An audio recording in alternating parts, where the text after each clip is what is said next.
지난 주일에는 반응이 운명을 결정한다라고 말씀을 드렸습니다. 여러분, 하나님과의 관계에 있어서 또 예배를 드리면서 어떤 반응을 보이느냐? 반응을 보이는데 싸늘한 반응을 보이는 사람, 시무룩한 반응을 보이는 사람, 12조의 반응을 보이는 사람, 그런 사람들은 말씀이 들어오질 않습니다. 말씀이 튀겨나가거나 우리가 말씀을 인해서 고민하고 또 아파하다가 떠날 수가 있습니다. 그러나 말씀에 대하여 사모하는 마음으로 반응을 보일 때 하나님의 말씀이 그 사람 속에 들어가서 사람이 할 수 없는 기적을 일으킵니다. 여러분, 안진뱅이는 40년 동안 한 번도 일어서 본 적이 없었습니다. 그러나 베드로가 요한이 예루살렘 미문의 성전에 기도하러 들어가다가 거지를 보니까는 그냥 우리는 거지 보면요 얘기할 게 없어요. 인사할 거 없어요. 그냥 돈을 다 던져주면 돼요. 근데 유달리 베드로는 안진뱅이 거지에게 뭐라고 그랬어요? 우리를 보라 그랬어요. 그러면요, 만약에 이 거지가 12조로 왜 힘들게 보라고 그래? 그런 식으로 쳐다보지도 않았다면 아무런 역사가 일어나지 않았을 거예요. 그러나 이 안진뱅이 거지는 무엇을 줄까 하면서 바라보았다고 그랬습니다. 그랬을 때 베드로가 손을 내밀어 나사렛 예수 그리스도의 이름으로 일어나 걸어라. 말을 한 거예요. 말을. 근데 뭐예요? 그 말은 하나님의 말씀이었기 때문에 그 말씀에 능력이 있어가지고 이 안진뱅이에게 우주적인 사건이 일어났어요. 한 번도 일어서 본 적이 없는 이 안진뱅이의 어느 순간에 이 죽은 발목과 발이 말이죠, 피가 돌면서 쭉 일어서서 걸은 것입니다. 결국 이 안진뱅이는 베드로가 전한 말을 사람의 말이 아니라 하나님의 말씀으로 받아들이면서 그의 몸에 기적이 일어났습니다. 저는요, 여러분들이 하나님 앞에 예배를 드리면서 하나님이 목사를 세우셔서 말씀을 전하지만 사람의 말로 받지 아니하고 하나님이 세우셔서 주의 종을 통해서 주신 레마의 말씀, 하나님의 말씀으로 받아들임으로 말미암아 여러분의 죽은 심령이 살아나고 병든 몸과 마음이 치료받고 악한 영은 떠나가는 역사가 일어나기를 주님의 이름으로 축원합니다. 지금도 이런 역사가 일어날 수 있고 일어나고 있습니다. 할렐루야. 오늘은 다음 주 우리 총동원 전도 주일 전도 집회를 앞두고 전도하지 않는 죄라는 주제를 다뤄봤습니다. 아마 처음 들어보신 분도 있을 거예요. 죄하면 우린 기분 나쁘거든요. 근데 전도하지 않는 게 죄라는 것입니다. 특별히 그리스도인들에게 이것이 해당될 수 있습니다. 이와 비슷한 그런 내용이 있습니다. 그게 뭘까요? 기도하지 않는 죄라도 있다는 것입니다. 기도하지 않는 죄. 이건 누가 얘기했습니까? 유명한 사무엘 선지자가 이런 고백을 한 적이 있습니다. 사무엘상 12장 23절에 보면 이런 말씀이 있죠. 같이 읽어봅니다. 나는 너희를 위하여 기도하기를 쉬는 죄를 여호와 앞에 결단코 범하지 아니하고, 기도하기를 쉬는 죄라고 그는 이렇게 명명했습니다. 여러분, 그리스도인들은요, 기도하는 것을 쉬어서는 안 됩니다. 기도하기를 쉬면요, 영원히 쉬게 되고 영원히 말이죠, 황폐하게 됩니다. 기도하기를 쉬면 어떤 일이 일어나느냐? 답답합니다. 심령이 답답합니다. 그런 의미에서 여러분, 끊임없이 기도를 해야 됩니다. 하나님 앞에 기도를 하기를 쉬는 사람은요, 기도하기를 쉬는 것을 밥 먹듯이 하는 사람, 기도하기를 쉬는 것을 생활화하는 사람은 어떤 현상이 일어나느냐? 그것은요, 그의 삶 속에 말로만 하나님을 인정하는 것이고 실전적으로는 하나님을 인정하지 않는 것과 같습니다. 그러나 매일 기도하는 사람은 하나님의 존재를 인정하는 것이고 내 식대로 사는 것이 아니라 하나님의 방법대로 삽니다라고 하는 그 표현이, 또 다른 표현이 바로 기도하기를 쉬지 않는 것입니다. 그런 의미에서 여러분들이 하루 밥 먹을 때 세 끼만 기도하지 마시고, 어떤 분은요, 세 끼도 기도 못하는 분이 있어요. 어느 때 여러 사람이 모인 자리에서는 어떻게 기도합니까? 머리 수그려가지고 싹 이렇게 하면서 말이죠, 쪽팔려 하면서 사람들 창피하니까 지나가는데 안 해요. 그럴수록 손을 딱 당당하게 모으고 기도할 때 하나님이 야 이쁘다. 믿지 않는 그 불신자 가운데서도 네가 나한테 밥 먹으면서도 기도하는구나 하면서 소화도 잘 되게 해주시고 축복해 주시리라 믿습니다. 그런데 기도하기를 쉬는 것이 죄라고 했는데 전도하기를 쉬는 것도 전도하지 않는 것도 죄가 될 수 있습니다. 죄입니다. 왜 그럴까요? 전도하지 않는 것이 왜 죄가 되는 것일까요? 첫째는요, 주님의 지상 명령에 불복종하기 때문입니다. 주님의 지상 명령 불복종에 해당되기 때문이다. 자, 우리 예수님께서는요, 십자가에서 죽으시고 부활하신 다음에 승천하기 전에 제자들에게 우리들에게 뭐라고 명령을 하셨느냐? 마가복음 16장 15절입니다. 같이 읽어보실까요? 또 이르시되 너희는 온 천하에 다니며 만민에게 복음을 전파하라. 온 천하에 다니며 만민에게 복음을 전파하라. 여기서 너희는 1차적으로는 예수님의 직접 제자들이 해당되고 다음에는 복음을 듣고 구원받은 저와 여러분들에게 해당된다는 것입니다. 이 명령은요, 예수님의 명령이면서 마지막 유언의 말씀이기도 합니다. 여러분, 사람들은요, 유지를 잘 받습니다. 어머니 아버지가 세상 떠나시기 전에 우리 가정에 우리 집안에 주신 말씀이다 하면요, 그걸 잘 지키려고 합니다. 사실 살아생전에 불효했던 자녀들도 부모님 세상 떠나실 때 숨 넘어가기 전에 야 부탁한다 듣거라 두 하나 마지막에 가서 용서를 빌고 사과하면 되지 않겠느냐 이렇게 만약에 유언을 한다면 들어야 되겠죠. 마찬가지로 우리 세상 떠날 때 유언을 하면은 그 자녀들이 들어야 되는 것처럼 우리 주님께서 마지막으로 하신 말씀이기 때문에 받들어서 존중 여기고 순종해야 됩니다. 여러분, 우리가 이 유언과 관련해서는 유명한 그 청개구리 우화를 잘 알고 계시죠? 청개구리는 살아생전에 시무룩 12조의 반응을 보이면서 엄마 청개구리가 하는 말에 대해서 늘 반대로 했어요. 거꾸로 나갔어요. 그러니까 엄마가 이제 죽을 때쯤 되니까 이번에도 분명히 반대로 할 것이다 라고 하는 것을 굳게 믿고 야 내가 죽거든 산에다 묻지 말고 냇가에 묵어라 개골 꼴깍 하면서 이게 죽었어요. 그러면 이 아들 된 개구리가 평소대로 반대로 말이죠. 어디다 묻어요?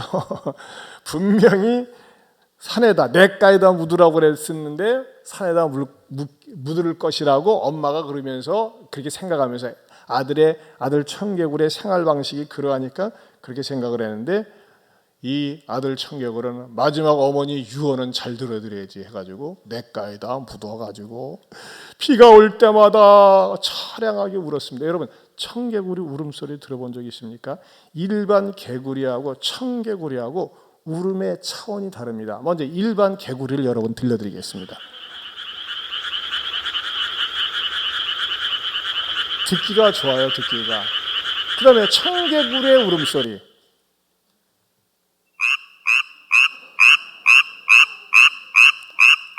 듣기 싫어. 그죠? 깨깨깨깨. 이거 찾느라고 애먹었습니다. 청개구리도 지가 죽고 나서는 말이죠. 너무나 슬프니까 불순종했으니까는 그 냇가에다 묻고 나서는 지가 구슬프게 울고 있습니다. 왜? 엄마의 마지막 유언이니까. 자, 우리는 예수님을 믿는 사람들이에요. 예수님을 믿는 사람들은 어떤 특징을 가지고 있어요? 예수님을 사랑하는 사람들입니다. 예수님을 사랑하는 사람들은 어떤 마음을 가지고 있어야 될까요? 요한복음 14장 15절입니다. 같이 봅니다. 너희가 나를 사랑하면 나의 계명을 지키라. 그렇습니다. 예수님을 사랑하면요, 예수님을 사랑하기 때문에 예수님의 계명을 지키고 싶고 그대로 따라가고 싶어합니다. 그런 사람들은 때를 얻든지 못 얻든지 예수님 모르는 사람들에게 예수님을 소개하고 싶고 예수님을 자랑하고 싶고 예수님의 복음을 전하고 싶습니다. 이렇게 하지 않는 거, 그게 말하자면 전도하지 않은 죄라는 거예요. 그 다음에 두 번째로 전도하지 않는 것이 죄가 되는 이유는 뭘까요? 두 번째는 그리스도의 발자취를 따르지 않는 것이기 때문에 그렇습니다. 예수님을 믿는 사람들은 예수님의 발자취를 따르게 되어 있습니다. 여러분, 눈이 많이 왔을 때 어디가 길인지 모를 때는 어떻게 합니까? 앞서간 사람이 발자취를 남겨놓으면 그 발자취를 따라가면 됩니다. 옛날 우리 주일학교, 제 주일학교 어린 시절에 그 노래가 있었는데 지금은 안 부른다고 하더라고요. 주의 발자취를 따름이 어찌 기쁜 일이 아닌가, 그 노래가 있었어요. 요즘은 그 노래 안 부른대. 왜 그런지 모르겠어요. 참 좋은 노래. 주위의 발자취를 따르면 어찌 기쁜 일이 아닌지 모르겠다 이거예요. 여러분, 정말입니다. 우리가 예수 믿는 사람들은요, 예수님의 발자취를 따르는 것이 기뻐야 됩니다. 성경 말이죠. 현대인의 성경 베드로전서 2장 21절에도 이 발자취를 이렇게 말씀하고 있습니다. 베드로는 같이 봅니다. 시작. 이것을 위해 여러분은 부르심을 받았습니다. 그리스도께서도 여러분을 위해 고난을 받으심으로 여러분에게 모범을 보여 그분의 발자취를 따르게 하셨습니다. 여러분, 예수님의 발자취를 따른다고 할 적에는 두 종류가 있습니다. 인격의 발자취와 삶의 발자취입니다. 예수님을 인격적으로 모시게 되면요, 거친 사람이 부드러운 사람이 되고 싸나운 사람이 온유한 사람이 됩니다. 거짓말하던 사람이 정직한 사람이 되고 막 악한 말을 하던 사람이 선한 말을 하게 됩니다. 그리고 말로 남을 툭하면 상처를 주고 아픔을 주던 사람이 예수님을 모시게 되면 예수님의 마음을 아프게 하면 안 되지 하면서 말이죠, 항상 말에도 신경을 쓰면서 사랑하고 격려하고 축복하는 그런 말을 하면서 살려고 합니다. 이게 예수 믿는 사람들의 마음과 태도입니다. 그리고 인생을 살면서 자기가 지면서 살려고 합니다. 지난주 수요일에도 제가 금요일에도 말씀을 드렸는데, 제가 그분의 얘기를 듣고 우리 교회를 한 2, 3년 동안 안 나오신 분이 계셨어요. 집사님이. 그래서 왜 못 나오셨어요? 했더니 사연을 듣고 보니까 감동이 돼. 자기 집 3층에 서울에서 목회를 하다가 실패하고 온 목사님이 계셨는데 너무 어려운 거예요. 그래서 익산에 내려와서 개척을 하는데 그 목사님이 자기 집에 개척을 하는데 도와달라고 하는데 외면할 수가 없더래요. 자기 집에 살면서. 그런데 말이죠, 그 집사님이 그분 3층 사는데 3년 동안 월세를 안 받았대. 월세만 안 받았어요. 공과금, 전기요금, 수도세 나면 그걸 자기가 내줬대. 그러니까 어떻게 될까요? 모아질 거 아니에요. 그래서 3년 동안 모아지면서 집을 나가게 되었고, 그리고 교인이 모이니까 이제는 때가 됐다 해가지고 내년부터는 다시 우리 교회 오신다고 그렇게 말씀을 하시더라고요. 참 얼마나 마음이 이쁩니까? 원래 가진 사람들이 더 가지려고 하거든요. 그러지 않습니까? 가진 사람들이 더 가지고 움켜쥐려고 하는데 우리 집사님은 너무나 그런 이쁜 마음을 가지고 있어가지고 제가 굉장히 감동을 받았어요. 여러분, 그렇습니다. 예수님을 믿는 사람들은요, 이쁜 마음을 갖습니다. 여러분, 그 이쁜 마음 가지고 있는 분이 어디 계신지 아세요? 바로 옆에 앉아 계세요. 우리 한번 칭찬 한번 할까요? 참 이쁜 마음 갖고 계시네요. 그렇죠? 이제부터라도 이쁜 마음 가져야 되겠죠? 양보해주고 좀 손해봐주고, 말이죠, 월세 좀 밀리면은 전화 닥달하고 말이죠, 바가지 긁는 게 아니라 기다려주고, 없어서 못 내나 아버지, 그렇다고 돈 떼먹으라 소리는 아닙니다. 믿는 사람들 돈 거래하면요, 절대 갚아야 되고 떼먹지 말아야 돼. 근데 아까 말씀드린 그 목사님은 정말 보니까 너무 딱하고 어려운 것을 딱 본 거예요. 그런 일을 했더라고요. 정말 아름다운 일 아니겠어요?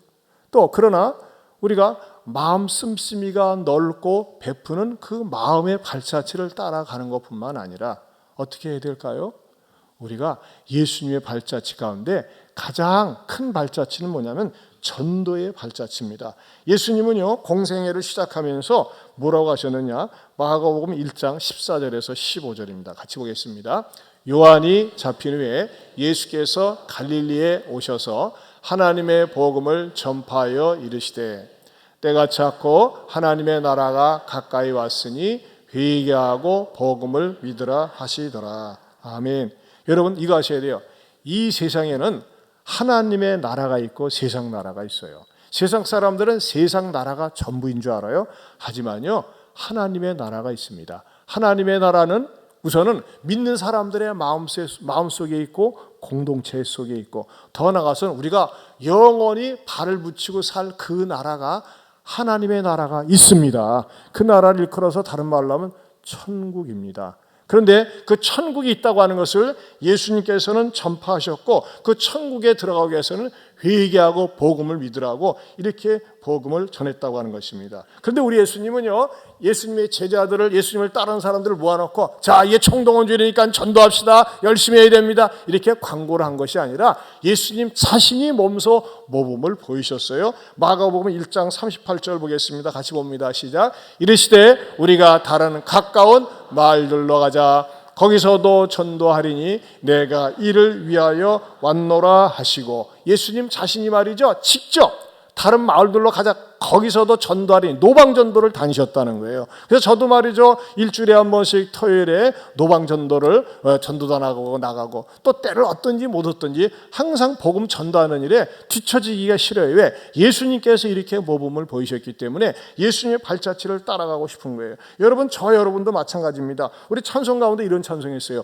예수 나를 오라 하네, 예수 나를 오라 하네, 어디든지 주를 따라 주와 같이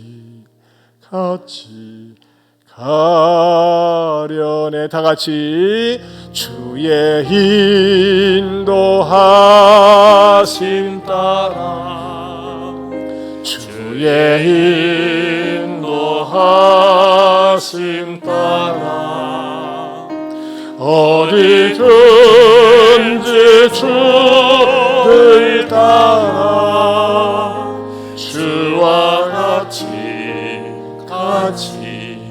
가려네.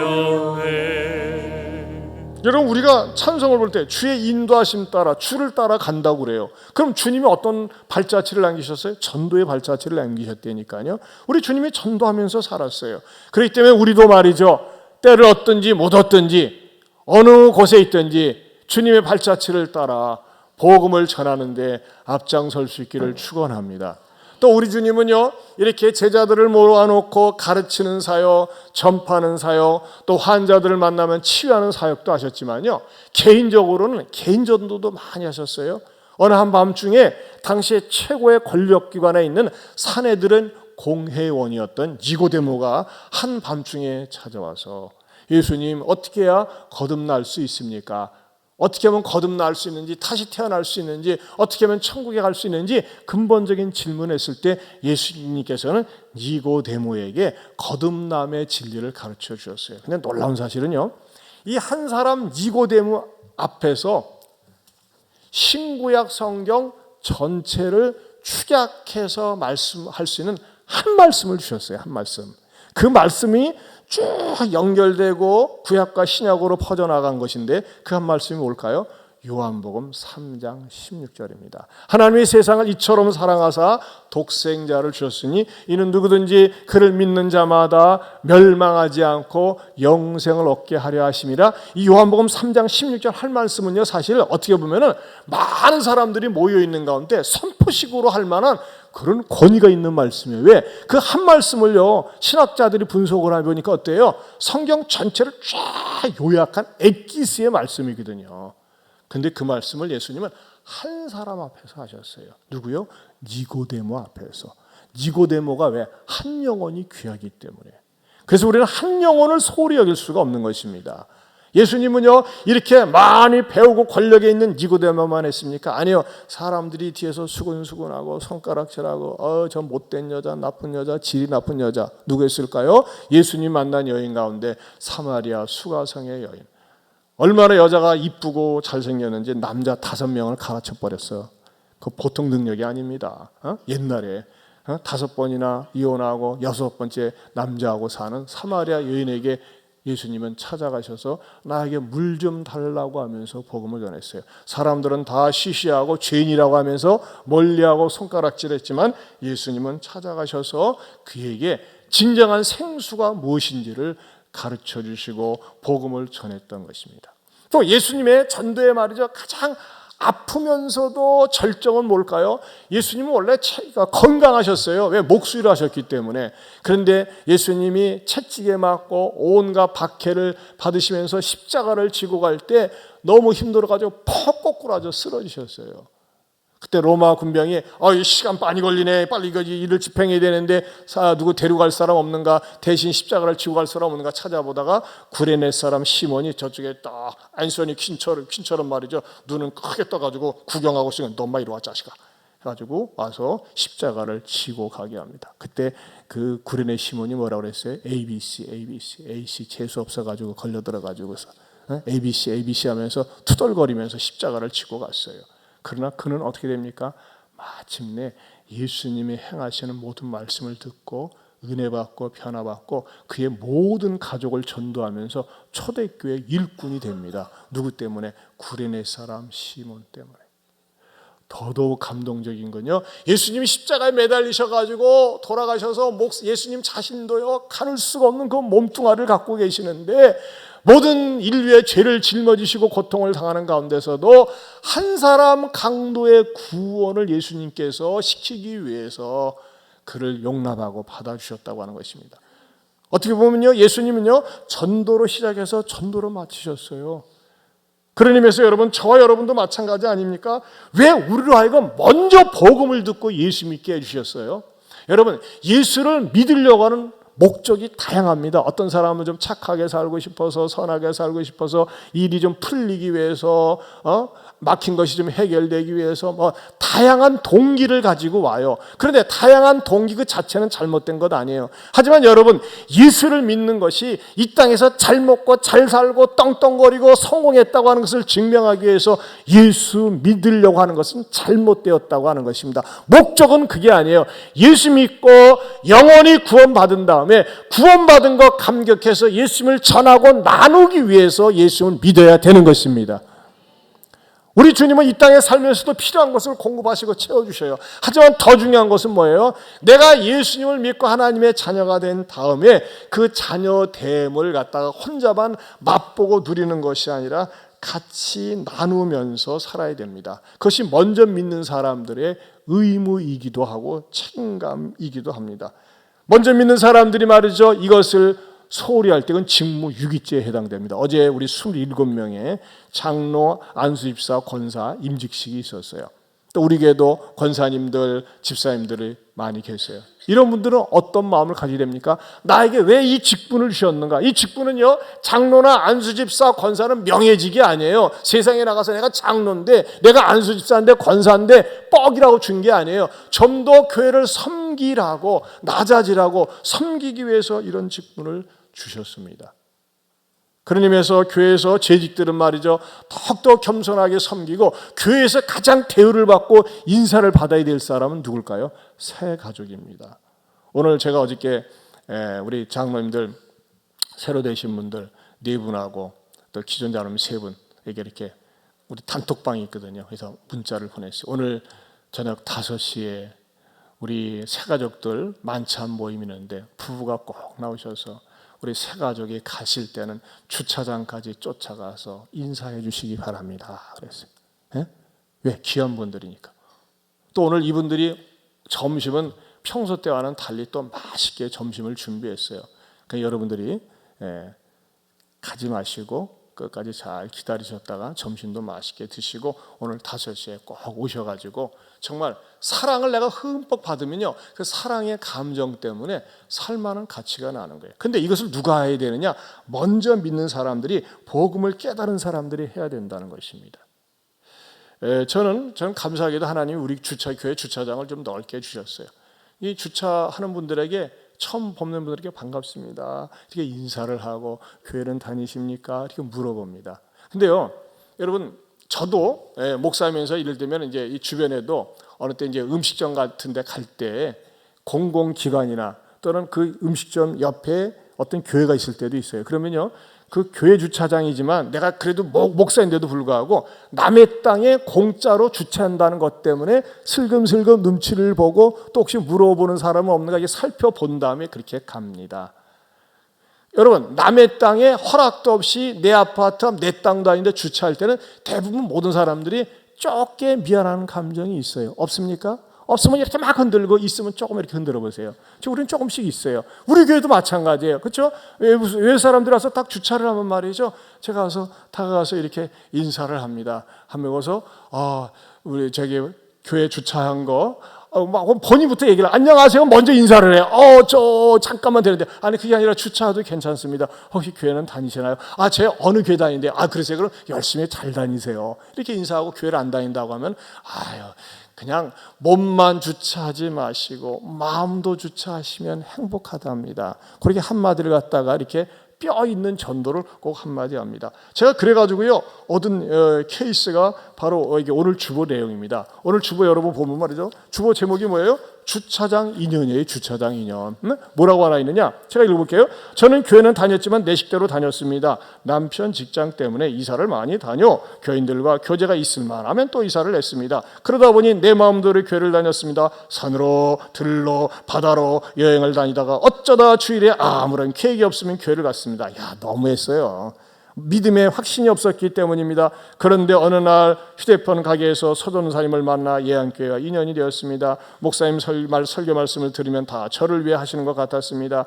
무늬만 교인이었던 저에게 조금씩 하나님을 알아갈 무렵 직장 때문에 또 쉬게 되었습니다. 한 달에 2번, 한 번 예배 참석하다가 나중에는 푹 쉬게 되었습니다. 믿음이 연약하니까 넘어지기도 쉬웠습니다. 이런 교회는 무슨 교회라면 어쩌다 교인이라고 합니다. 어쩌다 뭐씩 나가니까.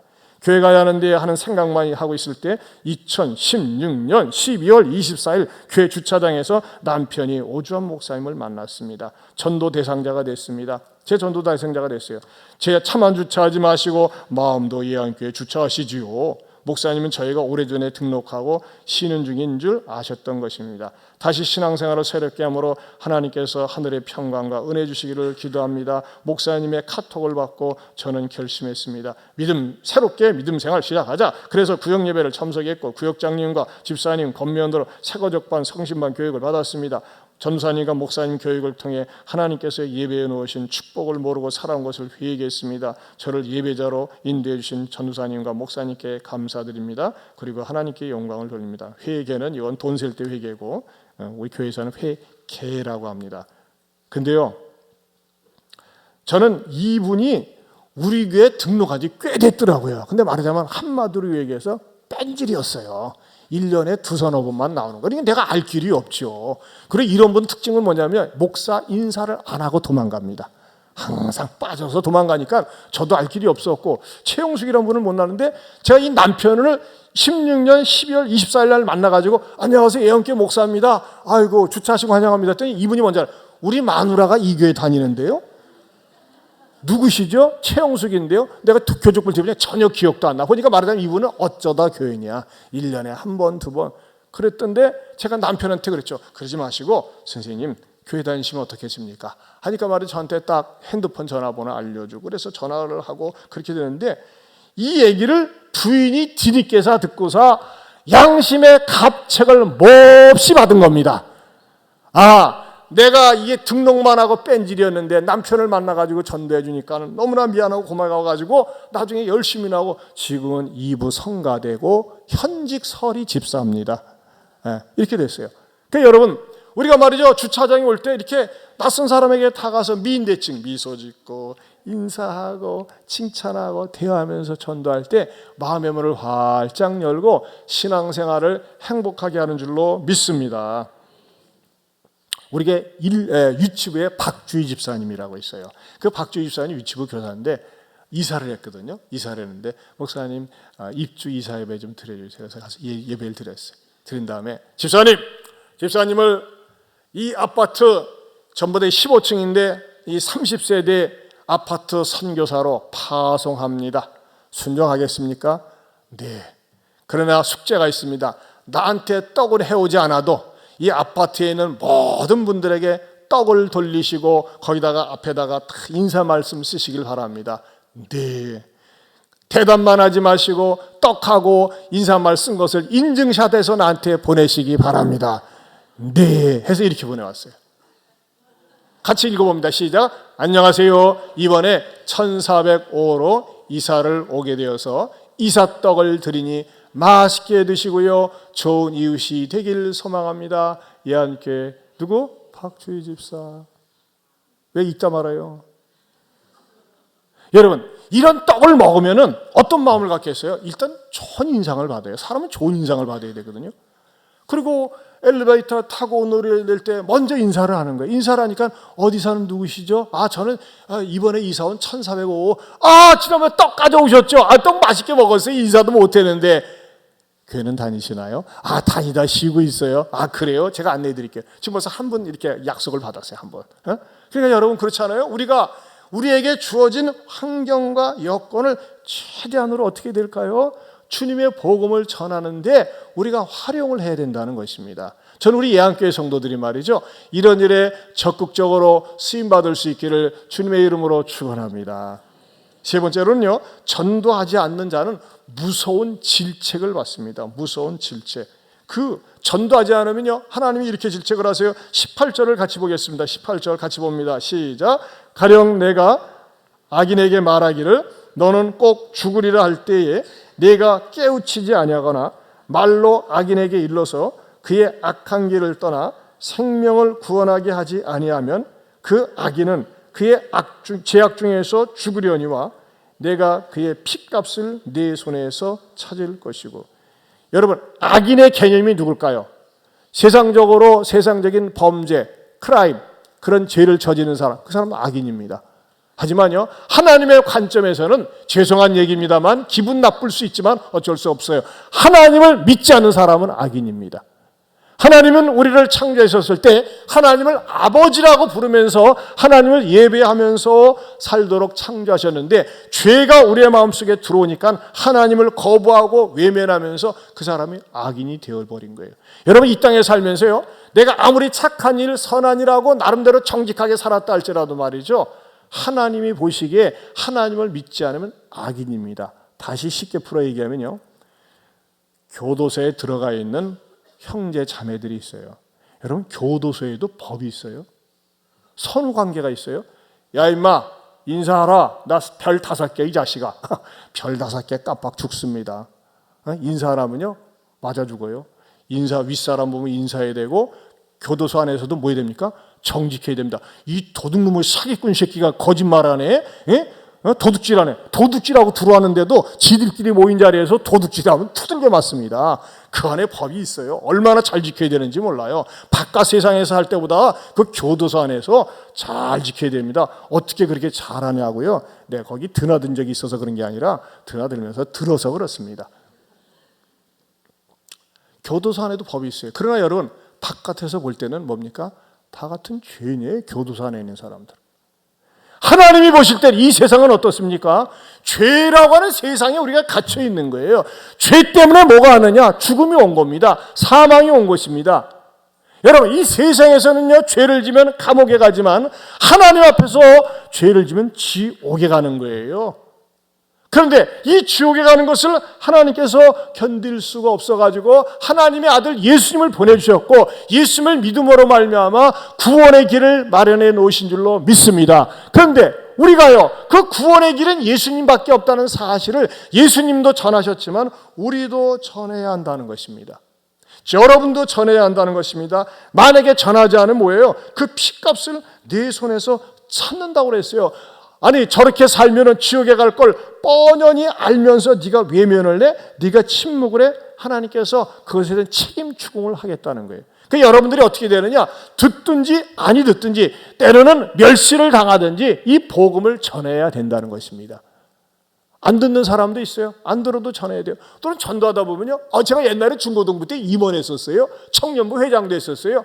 아이고, 뭐 찬양단원도 한 적이 있었고요, 교사도 한 적이 있었어요. 심지어는 집사까지 한 사람도 있어요. 안 다녀? 쉬고 있어요.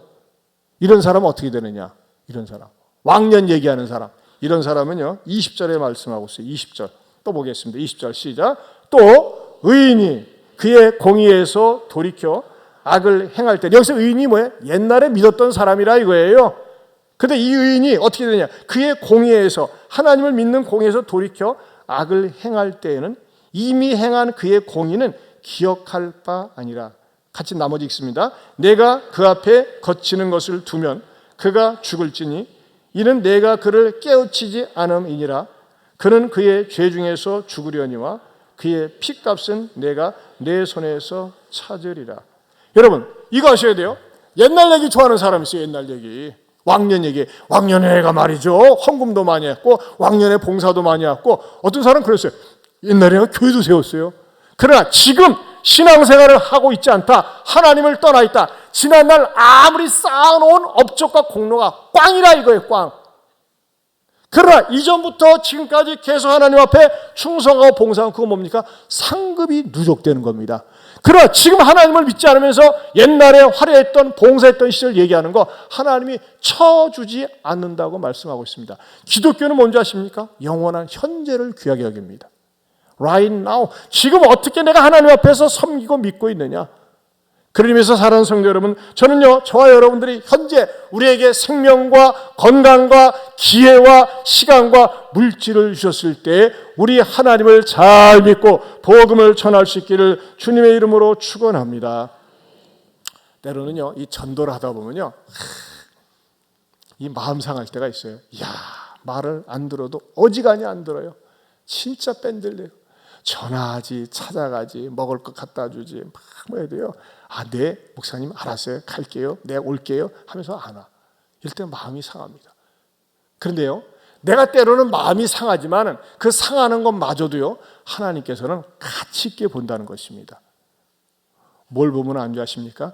믿지 않고 강팍한 사람들, 옛날에 믿었다가 쉬고 있는 사람들에게 복음을 전할 때 때로는 내가 상심이 되지만 어떠한 축복이 기다리고 있는지 아세요? 21절 보겠습니다. 21절 시작. 그러나 내가 그 인을 깨우쳐 범죄하지 아니하게 하므로 그가 범죄하지 아니하면 정령 살지니 이는 깨우침을 받음이며 너도 내 영혼을 뭐하리라? 보존하리라. 거기다 동그라미죠. 보존하리라. 보존하리라. 19절 하반절에서 보면 너는 내 생명을 보존하리라 그랬어요. 여러분, 내 생명이 하나님의 생명책에 보존되어지고 기억하신 바가 된다는 것입니다. 이것은 뭐가 같냐면요, 노아 시대에 하나님께서 사람들이 너무나 음란하게 살고 육신의 정욕, 안목의 정욕, 이생의 자랑을 쫓아서 살아가지고 사람들이 한결같이 육체가 되었어요. 육욕의 덩어리예요. 정욕의 덩어리야. 그래서 하나님께서 이 세상을 홍수로 심판하시려고 작정을 하십니다. 그러면서 노아를 불렀어요. 노아를 불러다 놓고 너 배 만들어라. 방주를 만들어라. 근데 방주를 만드는데 바닷가, 강가에다 만드는 게 아니라 산에다 만드는 거예요. 말도 되지 않아요. 사람들이 지나다니면서 보는 거예요. 영감님 뭐 하셔? 배 만들어. 왜? 하나님이 심판한다. 아, 배 만들려면 저 강가에다 만들어야지. 하나님이 시켰어. 그런데 말이야, 내가 이 배 만들면 이 방주 안으로 들어와. 왜? 하나님께서 이 세상을 홍수로 심판한다고 그랬거든. 아이고 참, 영감님이 늘 기도만 하다니 돌아버렸구만. 사람들이 놀려대고 빈정댔어요.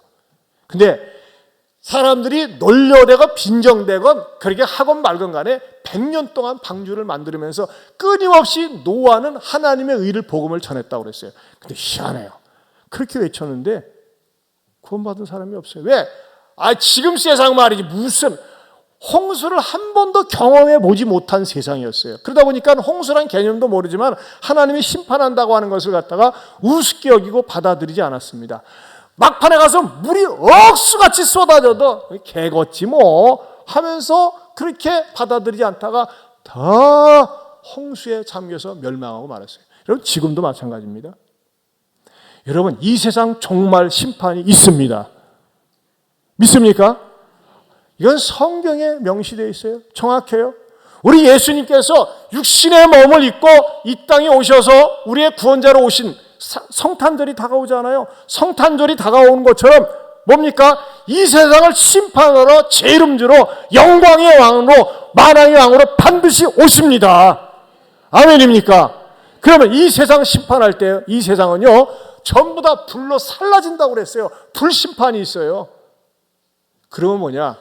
우리가 그 심판을 알고서 심판을 맺히고 예수 믿지 않으면 심판받고 지옥 간다는 사실을 외쳐야 됩니다. 전해야 됩니다. 사람들은 빈정될 거예요. 웃기는 소리 하지 마. 그러는 건 참 종교인들이 꾸며낸 거야. 만들어낸 거야. 헌금이나 걷어내려고 그러는 거지. 전부 다 공갈이야. 구라삼삼이야. 이렇게 얘기를 합니다. 하지만 여러분, 구라 아닙니다. 공갈 아닙니다. 예수님이 이 땅에 두 발을 딛고 하나님의 아들로 오신 것처럼, 그리고 십자가에 죽으시고 3일 만에 부활하고 승천하신 것처럼 언젠가 구름을 타고 모든 인류 모든 족속이 지켜보는 가운데서 이미 죽은 사람들이 먼저 부활해서 일어나고 그 후에 우리 살아남은 자도 주님의 재림을 분명히 목격하는 날이 오게 되리라 믿습니다. 이게 재림신앙이에요. 여러분, 기독교는 단순한 사상 종교가 아닙니다. 실제적인 생명의 종교입니다. 믿습니까? 우리는 이 사실과 진실을 믿을 때 전해야 됩니다. 외쳐야 됩니다. 초대교회 성도들이 그랬어요. 어느 때 한 번씩 전도했는지 아세요? 사도행전 5장 42절입니다. 같이 보겠습니다. 시작. 그들이 날마다 성전에 있든지 집에 있든지 예수는 그리스도라고 가르치기와 전도하기를 그치지 아니하니라. 자, 그들이 한 달에 한 번 했어요? 1년에 한 번 했어요? 날마다 했어요. 날마다. 어디에 있든지, 성전에 있든지 집에 있든지. 성전에 왜요? 예배당 안에 불신자가 많아요. 종교인이 많아요. 종교인이 안 믿어요. 그건 목사 얘기고 안 받아들이는 거예요. 이런 종교인들, 믿지 않은 사람들, 여러분, 우리는 종교인, 교인이 아니라 신앙인이 되어야 됩니다. 아멘입니까? 따라서 합시다. 종교인이 아니라, 교인이 아니라 신앙인. 무엇을 신앙하는 거예요? 예수 그리스도가 나의 구세주요 나의 하나님이라고 믿고 또 이것을 전도하는 사람이 진정한 신앙입니다. 여러분, 분명한 거 하나는요, 세상은 살기가 굉장히 좋아져요. 지난주 금요일날 지난번에도 말씀드린 진안 동양교회 성도들, 그때 굉장히 추워가지고 여기는 그 영하 그때 익산에 7도인가 8도인가 되는데 거기는 15도였대요. 영하 15도. 진안이 그렇게 춥더라고요. 거기에 오셨어요. 오셔가지고 식사하고 교제 나누는데 또 그 얘기가 나왔어요. 목사님, 정말 진안 노인들 천국입니다. 지난번에 말씀드렸죠. 경로당에다가 빵빵하게 떼주고 식비 대주고 영양사 보내주고 말이죠. 얼마나 좋은지 모릅니다. 진짜 복지 좋아지고 있어요. 그러나 여러분, 갈수록 사람들의 마음은 황폐해져 가고 있어요. 갈수록 악해져 가고 있어요. 왜 그렇게 흉악한 범죄도 많고 남을 이용하고 남을 괴롭게 하고 힘들게 하고 그런 일들이 많이 있습니까? 이게 죄 때문에 그래요. 죄 때문에. 이 죄악 세상에서 우리가 침묵하면 되겠습니까? 이 세상은 날이 갈수록 악해져 가고 온 거리마다 넘쳐나는 죄악의 물결입니다. 이 죄악의 물결, 익산 지역에, 전북 지역에 이 복음을 모르는 사람들에게 복음을 전해서 다음 주에 와서 복음을 들을 수 있도록 여러분들이 전부 다 힘써 주시기를 축원합니다. 우리 찬양 부릅시다. 이 세상은 날이 갈수록 악해져 가고 온 거리마다 넘쳐나는 죄악의 물결. 이 세상은 날이 갈수록 악해져 가고 온 거리마다 넘쳐나는 죄악의 물결. 가자, 우리가 천국을 변화시키자. 가자, 우리가 예수 그리스도. 잠깐만, 제가 시키지도 않았는데 어떤 분은 박수를 치고 어떤 분은 가만히 있어요.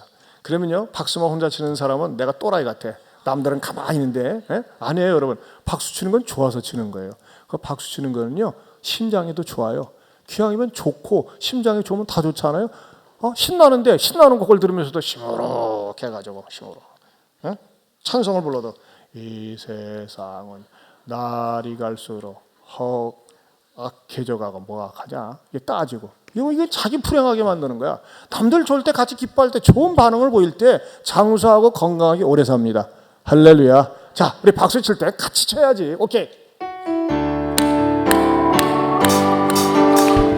이 세상은 날이 갈수록 악해져 가고 온 거리마다 넘쳐나는 죄악의 물결. 가자, 우리 천국을 변화시키자. 가자, 우리가 예수 그리스도로. 사람들은 자유가 뭔지도 모르고 어둠 길을 방황하며 소리 지르네. 가자 익사를 변화시키자. 가자 우리가 예수 그리스도로 어느 누가 이 세상을 구할 수 있으랴. 하나님 없는 저들에게 오직 죽음뿐. 가자 우리가 익사를 변화시키자. 가자 우리가 예수 그리스도로. 우리 시간에 한번 통성으로 기도하기 원합니다. 다음 주에 귀한 전도 집회입니다.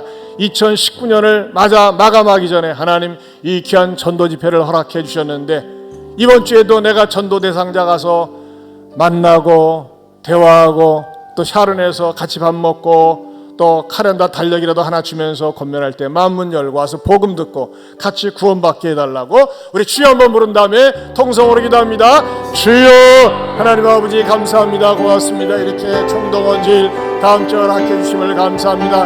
이 귀한 전도 집회 하나님 아버지 우리 소리 여기지 않게 하여 주시옵시고, 저 뒤쪽으로 하나님 아버지 앞에서 사람들을 이끌어주러 말미암아 이들이 예수를 믿고 구원받는 놀라운 역사가, 생명의 역사가, 구원의 역사가 일어날 수 있도록 하나님 아버지 도와주시옵소서. 역사해 주시옵시고 믿는 가정으로 주옵소서. 하나님 아버지 앞에 은혜 받고 변화받겠습니다. 천국 백성 하나님의 변화가 되시옵소서. 아버지요 아버지요 도와주시옵소서. 그래서 선동하겠습니다. 큰 구원의 역사, 생명의 역사가 일어날 수 있도록 간절한